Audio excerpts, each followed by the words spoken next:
నెల్లూరు జిల్లా రాజకీయాలు కాకరేపుతున్నాయి. వైసీపీకి రాజీనామా చేసిన వేమిరెడ్డి ప్రభాకర్ రెడ్డి భవిష్యత్ ప్రణాళిక ఏంటి అన్నది ఇప్పుడు ఆసక్తికరంగా మారింది.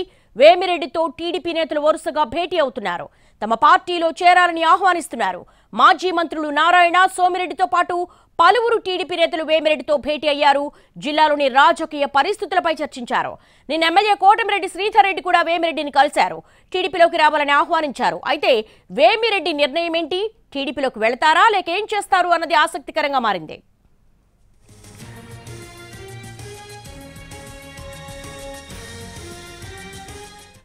నెల్లూరు జిల్లా రాజకీయాలు కాకరేపుతున్నాయి. వైసీపీకి రాజీనామా చేసిన వేమిరెడ్డి ప్రభాకర్ రెడ్డి భవిష్యత్ ప్రణాళిక ఏంటి అన్నది ఇప్పుడు ఆసక్తి రేపుతోంది. దీనికి సంబంధించి మోర్ డీటెయిల్స్ మా ప్రతినిధి అమర్ రెడ్డి తెలుసుకుందాం.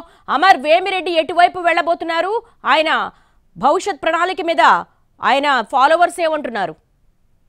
దేవి, రాజ్యసభ సభ్యుడు వేమిరెడ్డి ప్రభాకర్ రెడ్డి వైసీపీకి రాజీనామా చేస్తూ నిర్ణయం తీసుకున్నారు. రాజీనామా పత్రాన్ని కూడా ఆయన పార్టీ అధ్యక్షుడు జగన్ పంపించారు. ఆయన రాజీనామా చేసిన వెంటనే తెలుగుదేశం పార్టీకి చెందిన నేతలంతా కూడా ఆయనతో సమావేశమవుతున్నారు. అంటే తమ పార్టీలోకి కూడా రావాలని చెప్పి కూడా వాళ్ళు ఆహ్వానిస్తున్న పరిస్థితి. నిన్న సాయంత్రమే నెల్లూరు రూరల్ ఎమ్మెల్యే కోటమిరెడ్డి శ్రీధర్రెడ్డితో పాటు జిల్లాకు చెందిన కొందరు నేతలు కూడా ఆయన సమావేశమయ్యారు. కొద్దిసేపటి క్రితమే నెల్లూరు జిల్లాకు చెందిన మాజీ మంత్రులు నారాయణ, సోమిరెడ్డి, చంద్రమోహన్ రెడ్డి, రమేష్ రెడ్డితో పాటు పార్టీ జాతీయ ప్రధాన కార్యదర్శి బీదా రవిచంద్ర, ఇతర మాజీ ఎమ్మెల్యేలందరూ కూడా వేమిరెడ్డి నివాసానికి చేరుకున్నారు. ప్రస్తుతం ఆయనతో మంతనాలు జరుపుతున్నారు. అంటే వచ్చే లోక్సభ ఎన్నికల్లో నెల్లూరు నుంచి పోటీ చేసే అవకాశాన్ని కల్పిస్తామని, టీడీపీలో చేరాలని చెప్పి కూడా వాళ్ళు ఆహ్వానిస్తున్న పరిస్థితి. ఉదయమే కందుకూరు నియోజకవర్గ టీడీపీ ఇన్ఛార్జ్ ఇంటూరి నాగేశ్వరరావు కూడా ఆయనతో సమావేశమయ్యారు. వరుసగా కూడా టీడీపీ నేతలు ఆయనతో సమావేశమవుతూ తమ పార్టీలోకి వస్తే తాము పూర్తి స్థాయిలో కూడా గౌరవం ఇస్తాం, అంతేకాకుండా కూడా మంచి స్థానాన్ని కూడా ఇస్తామని చెప్పి కూడా వాళ్ళు హామీ ఇస్తున్న పరిస్థితి. వాళ్ళందరితో కూడా వేమిరెడ్డి చర్చిస్తున్నారు. అంతేకాకుండా కూడా వేమిరెడ్డి అనుచరులు, మద్దతుదారులు కూడా ఆయన నివాసానికి చేరుకున్నారు. వాళ్ళందరితో కూడా ఆయన చర్చించి ఒక నిర్ణయం తీసుకున్నారని చెప్తున్నారు. దీనికోసం కొంత సమయం కూడా పడుతుందని చెప్తున్నారు. అంటే ప్రస్తుతం అయితే ఆయన టీడీపీ వైపు వెళ్లే అవకాశమే ఉంది. అంటే టీడీపీ నేతలంతా కూడా పూర్తి స్థాయిలో ఆశాభావంతో ఉన్నారు. ఆయన వచ్చే ఎన్నికల్లో నెల్లూరు లోక్సభ నుంచి టీడీపీ అభ్యర్థిగా పోటీ చేస్తారని చెప్పి కూడా వాళ్ళు ధీమాగా చెప్తున్నారు. అంటే ఇప్పటికే కూడా టీడీపీ నేతలు ఆయనతో చర్చలు జరిపారు. ఆ చర్చల సారాంశం అయితే బయటకు వెల్లడించడం లేదు.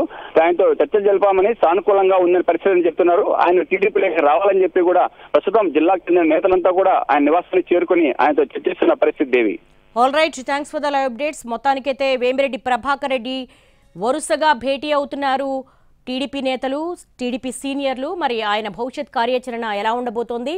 వైసీపీ జిల్లా రాజకీయాల్లో ఒకవేళ టీడీపీలో గనక వేమిరెడ్డి జాయిన్ అయితే ఎలాంటి ఇంపాక్ట్ ఉంటుందన్నది మాత్రం వేచి చూడాల్సిన అంశం.